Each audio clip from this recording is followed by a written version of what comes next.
Hi friends, welcomes to Aorus kitchen.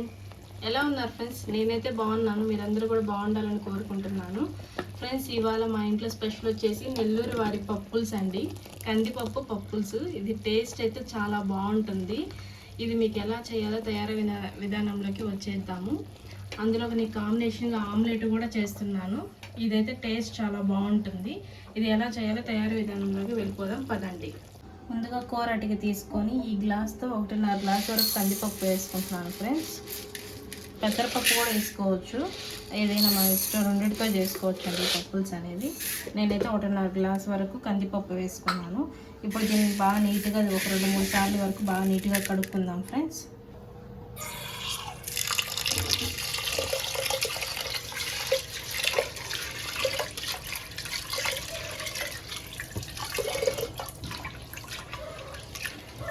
ఇలా బాగా కడుక్కున్నాము నీట్గా వాటర్తో. ఒక 2 టైమ్స్ కడుక్కుంటే చాలు ఫ్రెండ్స్. కడిగి వాటర్ అన్నీ వంపేసుకున్నాము.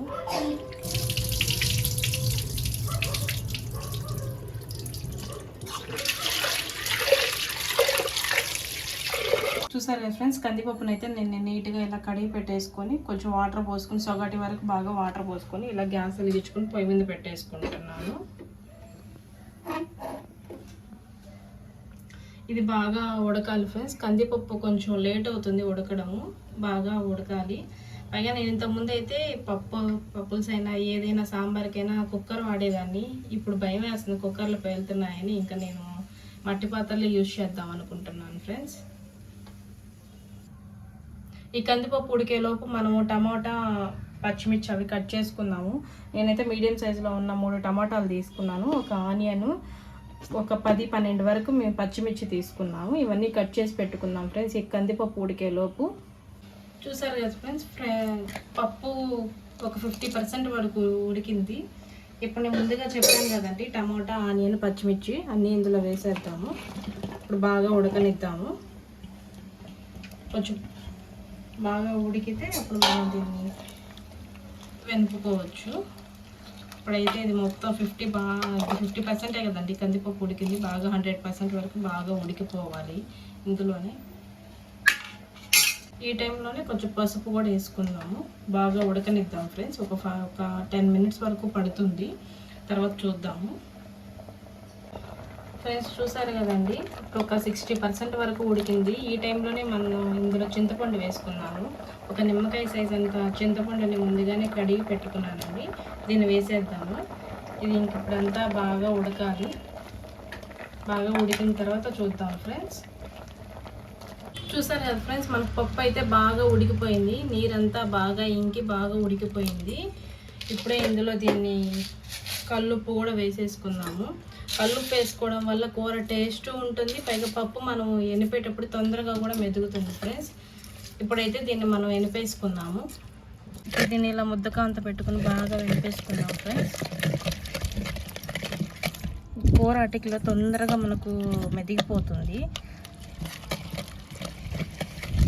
ఎనుపుకోవడానికి వీలుగా ఉంటుంది, తొందరగా మెదిగిపోతుంది. ఇందులో చేసుకొని తింటే మాత్రం రుచి అది వేరే లెవెల్లో ఉంటుంది.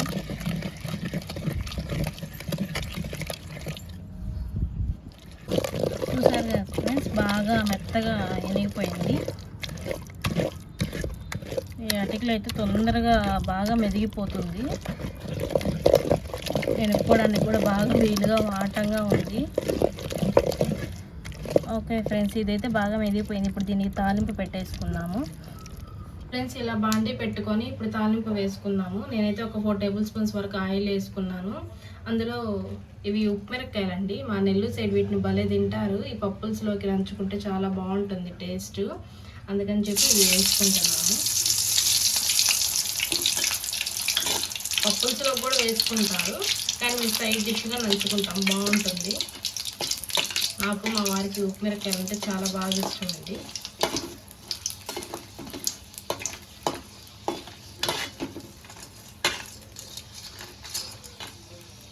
ఇది బాగా వేగిపోయాయి కదా, వీటిని ఒక తీసుకొని ఒక పక్క పెట్టేసుకుందాము. వేరే ప్లేట్లో పెట్టేసుకుందాము. ఆవాలు, జీలకర్ర, మెంతులు వేసేసుకుందాం. ఇదే టైంలో 2 ఎండుమిర్చి కూడా వేసేసుకున్నాము. ఆనియన్స్,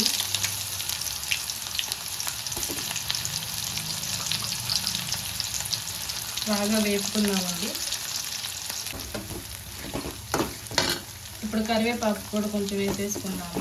అన్నీ బాగా వేపుకున్నాము.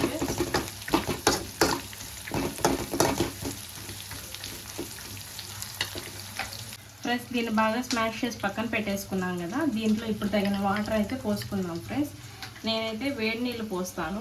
వేడి నీళ్ళు పోసుకోవడం వల్ల పక్క రోజుకి కూడా ఉండేటట్టు ఉంటుంది, చెడిపోదు తొందరగా అని అంటారు. నాకు ఫస్ట్ నుంచి ఇట్లా వేడి నీళ్ళు కాచి పోసుకోవడం అలవాటు ఫ్రెండ్స్. ప్రస్తుతానికైతే కొంచెం పోసుకున్నాం, మళ్ళీ అడ్జస్ట్ చేసుకోవచ్చు. వేడి నీళ్ళు పోసుకున్నా బాగా దీన్ని కలిపెట్టేసుకున్నాము. ఈ టైంలో అన్నీ సరి చూసుకొని ఏమన్నా కొంచెం పులుపు ఎక్కువ ఉన్న వాటర్ యాడ్ చేసుకోవచ్చు, అన్నీ అడ్జస్ట్ చేసుకోవచ్చు ఫ్రెండ్స్. ఉప్పు అది ఈ తాలింపు అనేది బాగా వేగిపోయింది ఫ్రెండ్స్. ఈ టైంలోనే మనం దీన్ని అంతా పప్పుసులోకి వేసేసుకున్నాము. ఇలా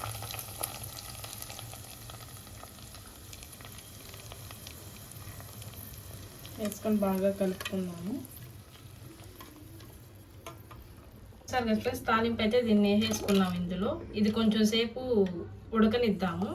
కొంచెం సేపు తాలింపు వేసిన తర్వాత ఉడకనిస్తే టేస్ట్ బాగుంటుందండి.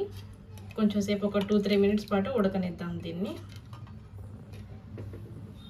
ఈ పప్పుచారు కొంచెం బాగా పొంగొచ్చేలాగా ఉడకాలి. అంతలో మనం దీనికి కాంబినేషన్ అయిన ఆమ్లెట్ వేసేసుకుందాం ఫ్రెండ్స్. ఇలా ముందుగా బాండి పెట్టుకొని నేనైతే ఆనియన్స్ వేస్తానండి. ఆమ్లెట్లో టేస్ట్ చాలా బాగుంటుంది. ఈ పప్పుచారుకి ఆమ్లెట్కి టేస్ట్ కాంబినేషన్ అయితే టేస్ట్ అదిరిపోతుంది. ఇప్పుడు ఆమ్లెట్ వేసేసుకున్నాం.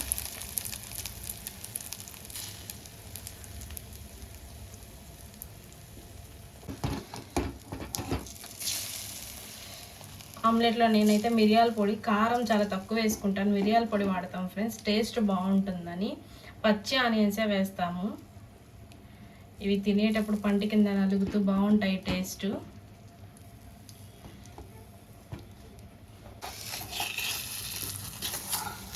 చూస్తారు కదా ఫ్రెండ్స్, ఆమ్లెట్ ఈజీగా కాలిపోతుంది. దీన్ని ఆ వైపు తిరిగేసుకున్నాము.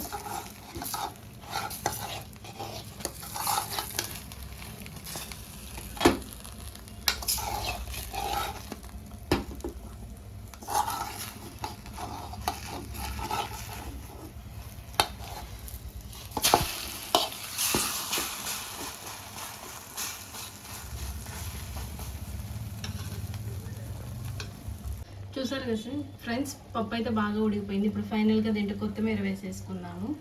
ఇంతే ఫ్రెండ్స్, పప్పుల్స్ అయితే మనకు రెడీ అయిపోయింది. దీన్ని వేడి వేడి అన్నంలో సర్వ్ చేసుకొని తింటే ఉంటుంది నెక్స్ట్ లెవెల్ ఫ్రెండ్స్. అంతే, అందులో కాంబినేషన్ అయిన మనకు ఆమ్లెట్ కూడా రెడీ అయిపోయింది. తినడానికి వేడి వేడి వైట్ రైస్ కూడా రెడీ అయిపోయింది. ఇంతే ఫ్రెండ్స్, నా వీడియో కానీ మీకు నచ్చినట్లయితే లైక్ చేయండి, షేర్ చేయండి, సబ్స్క్రైబ్ చేయండి. మరిన్ని వీడియోస్ కోసం మా ఛానల్ని వాచ్ చేస్తుండండి. Thank you, bye.